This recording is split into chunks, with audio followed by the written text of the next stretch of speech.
She was 27, the daughter of a dead blacksmith, and the town of Carbon Creek thought she had lost her mind. With the last of her inheritance, 2 stout mules and a heavy wagon, and every foot of chain her father had ever forged, she was trying to move a dead locomotive. It sat rusted to the rails on a forgotten spur line, a monument to a failed silver mine and the railroad's indifference. They said she had no family, no money, and no sense. Just a stubborn set to her jaw and a fool's attachment to scrap iron. But what nobody in that Wyoming valley knew, what the railroad foreman who mocked her had long forgotten, was that the engine's coal tender was double-walled for the high mountain passes. And a thing like that, as her father once wrote in his ledger, was never truly empty. Settle in and stay close for this one. And in the comments below, let us know where you're watching from tonight. We'd love to hear from you. Ellen Marsh had grown up in the rhythmic world of her father's smithy, a world defined by the hiss of hot steel in the slack tub and the deep percussive breath of the great bellows. Her father, Thomas Marsh, was a man of few words and capable hands, a master of his craft, who saw the world not as a collection of people and problems, but as a series of things that needed mending, strengthening, or making. He had come to Wyoming with the railroad, laying track and repairing engines, but had settled in Carbon Creek to serve the miners, ranchers, and townsfolk, his forge glowing like a steady heart in the center of the small, wind-scoured community. Ellen was his only child, her mother having been taken by a fever when she was just a girl, and she became his shadow, his apprentice, his legacy. While other girls were learning needlepoint, Ellen was learning the different colors of heated iron, the pale straw yellow for tempering a chisel, the cherry red for a workable bend, the brilliant, almost white heat for a perfect forge weld. Her father never treated her skills as a curiosity. To him, it was simply work, and Ellen had a talent for it. He taught her how to read the grain in a piece of steel, how to listen for the flaw in an axle with the tap of a hammer, and how to coax a true, straight line from a warped bar of iron. For her 10th birthday, he had forged her a small cross-peen hammer, its head no bigger than a hen's egg, its hickory handle shaped perfectly for her hand. It was a tool of exquisite balance and utility, a miniature version of his own, and it became the object through which she understood his quiet, profound love. She carried it always in the pocket of her canvas trousers. His death, when it came, was as quiet and unyielding as the man himself. A lung sickness, born of years breathing coal dust and metal filings, had taken him slowly, until one morning he simply did not rise from his bed. He left behind a legacy of good work, a town full of tools he had mended and plows he had sharpened, but also a ledger full of debts. The cost of iron and high-grade coal, the new anvil shipped from Pittsburgh, the credit he extended to ranchers during the hard winter, it all added up. The ejection was not a single dramatic event, but a slow, administrative grinding away of her world. Miss Abernathy, the town banker and head of the council, a man whose carriage horses wore shoes forged by her father, explained the situation with a regret that felt thin and practiced. The smithy and the land it stood on would have to be sold to clear Thomas Marsh's accounts. A buyer had already been found, a businessman from Cheyenne who planned to install a new man, someone with modern ideas. Ellen stood in the cool, dim office, her hands clasped behind her back, and listened. She did not plead or argue. The numbers were what they were, as unchangeable as the tensile strength of cold-rolled steel. The day the papers were signed, she walked back to the smithy, the air already feeling alien in the space that had been her entire life. The smell of coal smoke and quenching oil was fading, replaced by the scent of dust and finality. The new owner had given her 3 days to clear out her personal effects. Everything else, the forge, the anvil, the great cone mandrel, the leg vis bolted to a post her father had set himself, belonged to the bank now. The foreman for the Union Pacific Spur, Frank Pike, a broad-shouldered man with a voice accustomed to shouting over the noise of steam engines, came by on the second day. He looked around the silent shop, his eyes assessing everything for its scrap value. He offered her a flat price for the remaining stock of bar iron, the odds and ends, and the tools not considered part of the building itself. "It's a fair price, Ellen," he said, his tone attempting kindness, but landing on pity. "More than you'd get from the scrapper." He then gestured to the 2 old mules and the heavy freight wagon in the yard. "I'll take the team and wagon too, help you get a fresh start somewhere else." She looked at the mules, Patience and Foley, her father's last living assets. She nodded slowly. "I'll sell you the team and wagon," she said, her voice even, "but not the chains." Pike frowned, looking at the heavy, intricate loops of chain hanging from a rafter, each link perfectly welded, a testament to her father's skill. "What do you need with all that chain?" he asked, a hint of impatience in his voice. "It's just dead weight." She met his gaze. "It's my father's work," she said, and that was all. He shrugged, paid her the agreed-upon sum in cash, and left her with a pocket full of bills, her father's little hammer, and a pile of heavy, dark chain. Her journey was short in distance, but immense in its finality. She loaded the chains onto a small handcart she had built herself years ago, the iron links clanking a mournful rhythm on the wooden bed. Pulling the cart, she walked out of the town of Carbon Creek, leaving the smithy and the life within it behind her. She did not look back. Her path took her east, following the line of the railroad tracks as they wound their way out of the small cluster of buildings and into the open valley. The wind, a constant presence in this part of Wyoming, pushed against her, carrying the scent of pine and the sharp, clean smell of distant snow. The sky was a vast, indifferent blue, dotted with high, thin clouds that promised colder weather to come. It was a landscape that tolerated human endeavor, but never fully embraced it. A place of hard ground and stark beauty. Her destination was a place most people in town had forgotten, a short, dead-end spur line that branched off the main railway about 2 miles out. It had been built a decade ago to service a silver mine high in the Laramie Mountains, but the vein had run dry within a year, and the railroad, having no more use for it, had simply abandoned it. They had pulled up the valuable switches and signals, but had left the last engine that had serviced the line sitting right where it had stopped. It was too remote, and the scrap value too low, to justify the cost of hauling it out. To everyone else, it was an eyesore, a piece of industrial refuse slowly surrendering to the elements. To Ellen, it was something else entirely. As she drew closer, the locomotive grew on the horizon, a black, hulking shape against the pale green of the sagebrush. It was a Baldwin 440, an American-type engine, once the proud workhorse of the frontier. Now its iron hide was blistered with rust, its cab windows shattered, its great driving wheels half buried in the hard-packed soil. The silence around it was profound, broken only by the wind whistling through the holes in its boiler jacket. She stopped the handcart and walked a slow circle around the machine, her calloused fingers tracing the lines of rust and decay. She saw the frozen pistons, the cracked connecting rods, the general state of ruin, but she also saw the integrity of the main frame, the solid construction of the tender, the sheer volume of raw material it represented. She felt the cold, solid reality of it beneath her hands. It was not a ruin, it was a resource. It was a problem of engineering, and that was a language she understood. The acquisition of the derelict locomotive was a simple, almost absurdly bureaucratic act that stood in stark contrast to the physical immensity of the object itself. Ellen walked back to town the next morning, the small roll of bills from Frank Pike tucked securely in her pocket. She went not to the bank or the general store, but to the county land office, a dusty, little-used room at the back of the courthouse.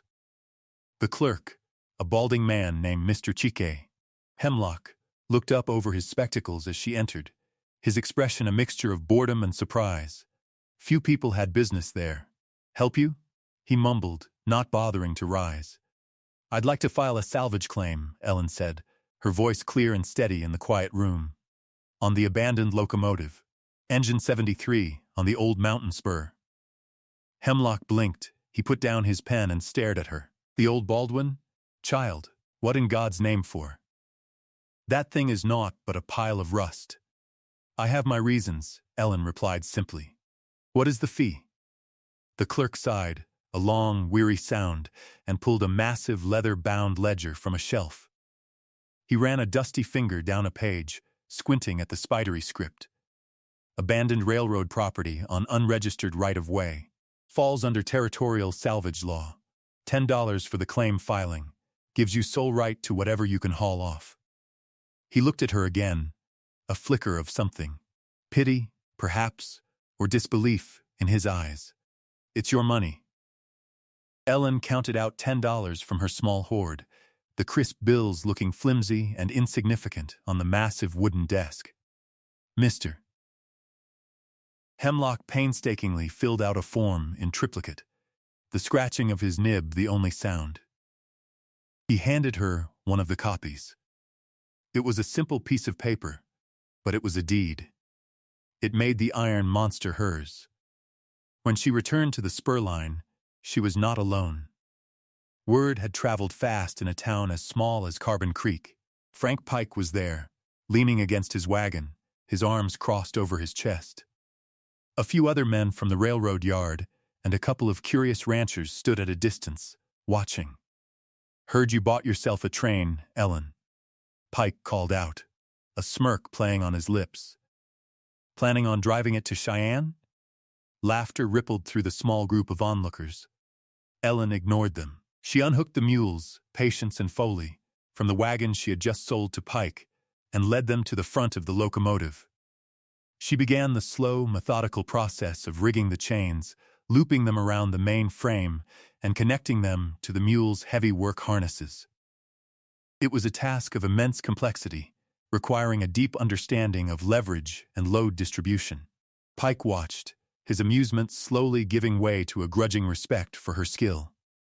You'll kill those mules, girl, he said, his voice losing some of its mocking edge. That engine weighs 50 tons. You can't move it. I don't have to move it far, she said, not looking at him, just off the rails. The discovery was not a moment of sudden, dramatic revelation, but the culmination of patient, arduous labor. For 3 days, Ellen worked. She did not try to move the entire locomotive at once, as Frank Pike and the others had assumed.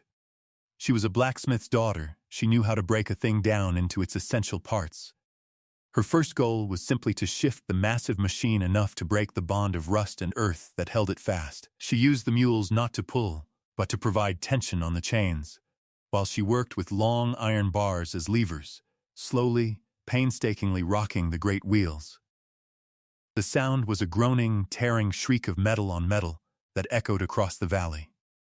On the third day, with a final, shuddering lurch, the locomotive slid sideways off the rails and settled into the dirt, listing at a heavy angle. The onlookers had long since grown bored and left.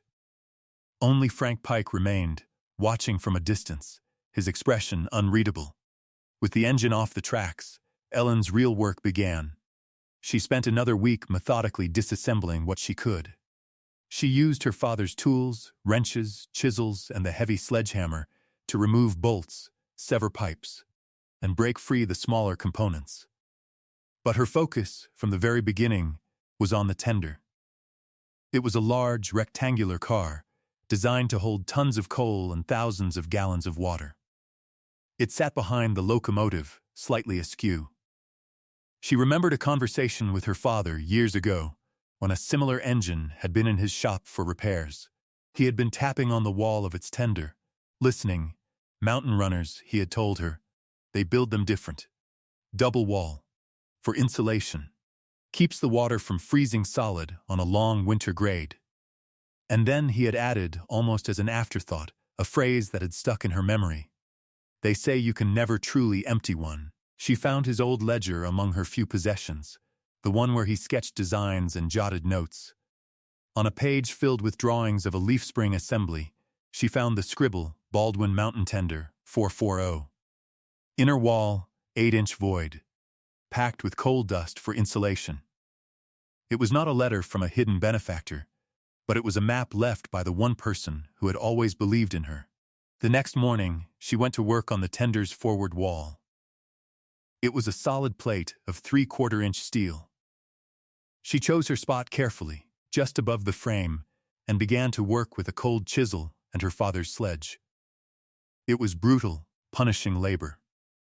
The clang of the hammer on the chisel was a sharp, piercing report that rang in her ears. Sweat soaked her shirt, and her arms ached with a fire that went bone deep. After hours of work, she had managed to cut a deep 12-inch line into the steel. With a final, perfectly placed blow, the chisel broke through. There was no cascade of treasure. Instead, a quiet, dry whisper and a small stream of black dust and granules trickled out onto the ground. She worked the opening wider and reached inside. Her hand did not meet an empty void but a densely packed mass. It was coal, not the dusty insulation she had expected, but high-quality lump anthracite coal, perfectly dry and preserved in its steel tomb. The railroad had filled the void for weight and balance on the steep grades, a common but undocumented practice.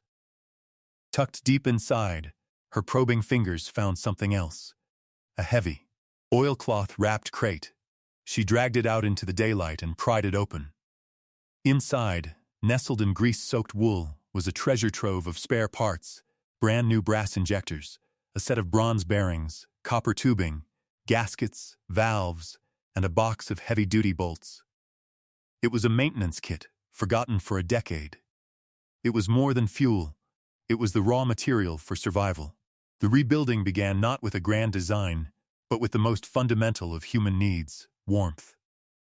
The first snows of winter had already dusted the high peaks, and the wind carried a biting chill that promised a harsh season. Ellen knew she could not survive in a simple tent. She needed a fortress against the cold. Her gaze fell upon the locomotive's massive firebox and boiler. It was too damaged to ever hold steam again, but its thick, riveted plates were a blacksmith's dream. Over the next 2 weeks, she performed a feat of deconstruction and fabrication that would have made her father proud. Using her chisels and sledge, she painstakingly cut away a large, cylindrical section of the boiler. It was slow, brutal work, each cut requiring hundreds of precise, powerful hammer blows. She then dragged the heavy steel cylinder, which was nearly 5 feet in diameter, to the side of the tender. Using the salvaged bolts from the crate and iron bars she forged into brackets, she mounted it horizontally. She cut an opening for a fire door, and, using the salvaged flue pipes from the locomotive's smokebox, she engineered a tall, efficient chimney that rose high above the tender. She had not just built a stove, she had created a furnace, a massive, radiant heart of iron capable of turning her hidden store of anthracite coal into a formidable shield against the coming winter. While she worked on the stove, she began the construction of her shelter. She used the solid, flat side of the coal tender as the back wall of her new home.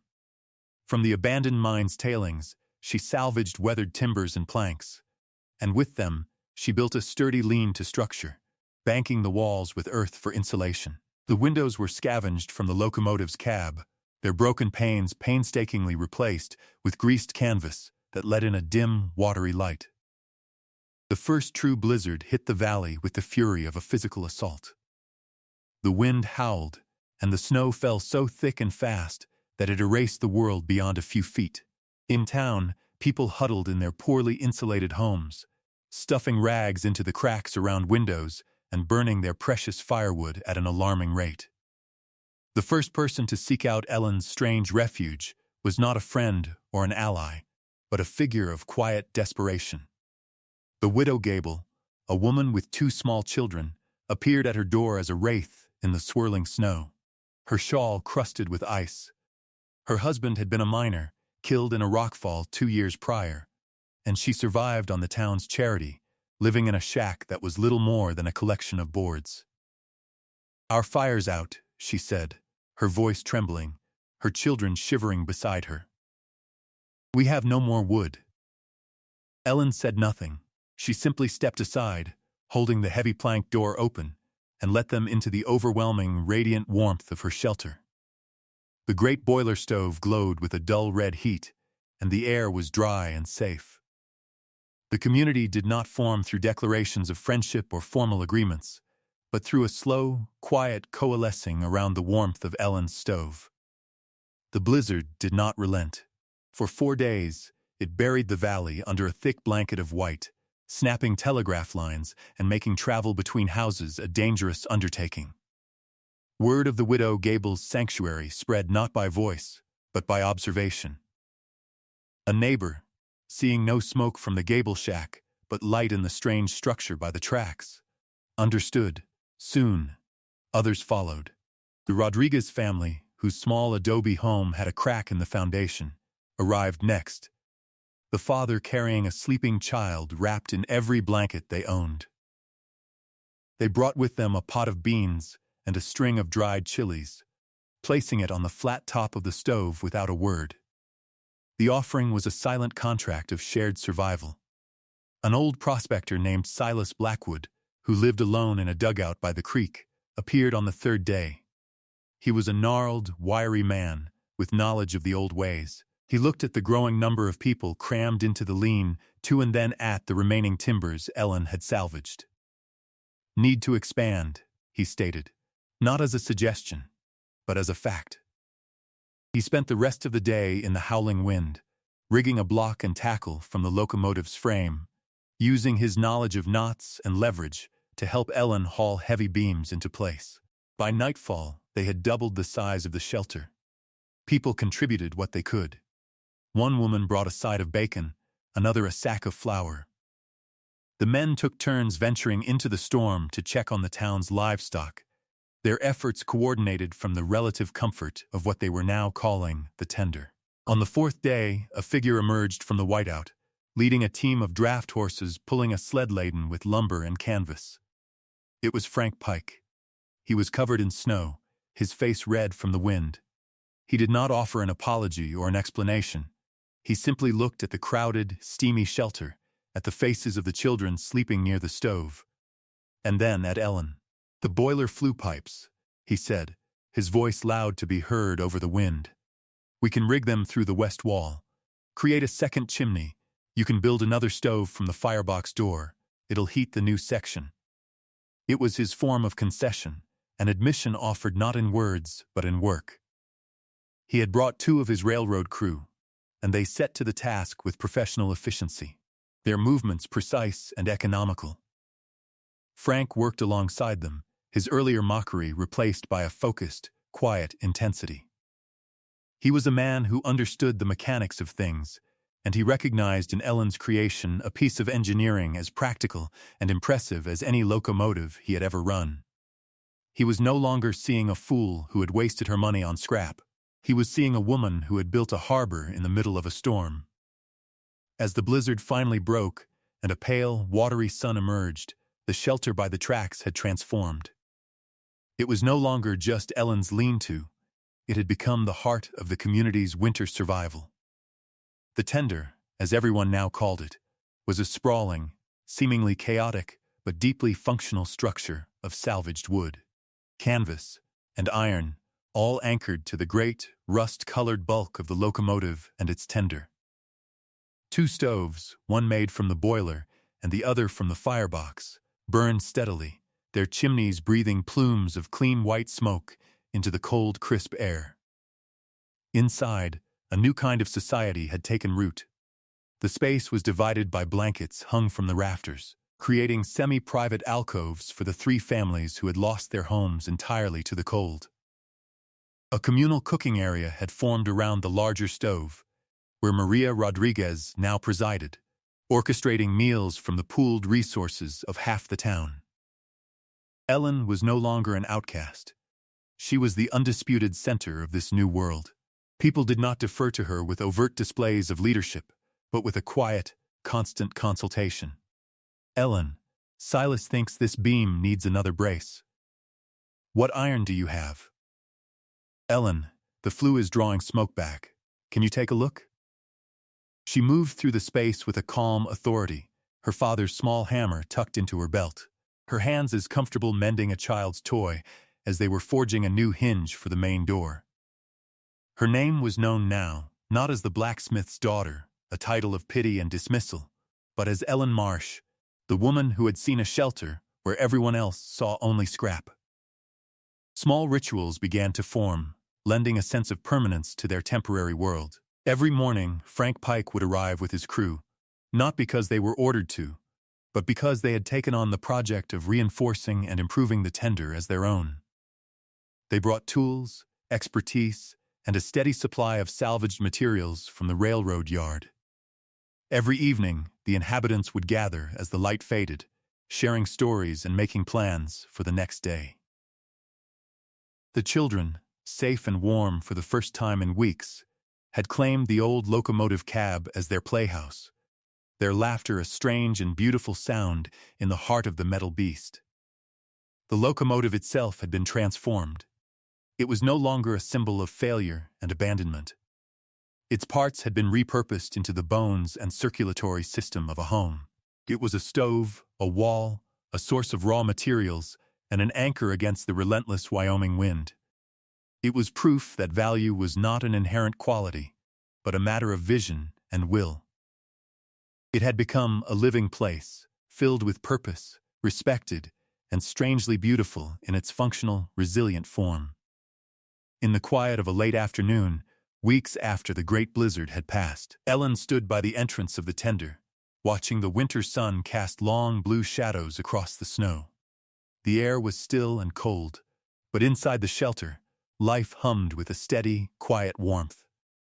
She could hear the low murmur of Mrs. Gable reading a story to the children, the gentle clink of Maria Rodriguez preparing the evening meal, and the rhythmic rasp of a saw as Frank and Silas worked to build a new cold storage locker against the north wall. The massive stove, her first creation from the bones of the locomotive, radiated a deep, comforting heat that could be felt even from where she stood. It was the center of their world, a sun forged from iron and coal. She pulled her father's small hammer from her belt. The hickory handle was smooth and dark from years of use, its contours molded to her grip. She held it in her palm, feeling its perfect, familiar weight. For so long, it had been her only connection to him, a tangible piece of his love in a world that had taken everything else. She looked from the small hammer to the immense, functional shelter she had built around it. She had used his tools, yes, but more importantly, she had used his way of seeing. He had taught her to look at a broken thing not for what it was, but for what it could become. He had seen the potential in a cast-off piece of iron, and he had seen the capable woman in the small girl at his side. The town had mocked her, called her a fool for wasting her last resources on a pile of rust. Frank Pike, a man who understood engines better than anyone, had seen only scrap value. But she had seen the double-walled tender, the promise of the hidden coal, the strength of the boilerplate. She had seen her father's notes in the ledger, and she had trusted them. She had trusted him. Frank walked over, wiping his hands on a rag. He didn't look at her, but at the structure. "She'll hold," he said. It was not a question. It was a statement of fact, a final verdict. "Yes," Ellen said, "she will." Ellen Marsh was 27, and she was home. She had been left with nothing but 2 mules, a wagon, and a pile of old chains. She had spent the last of her money on a salvage claim for a rusted locomotive nobody wanted. It was the best $10 she had ever spent. We are all builders, in our own way, finding value in the places and people that others have overlooked. In the quiet strength of our own hands, we find the power not only to survive, but to create a space for others to be safe as well. Thank you for joining us for this story. Let us know in the comments below, what is something you have built or mended that holds a special meaning for you? We read every one. Until next time, stay warm and take care of one another.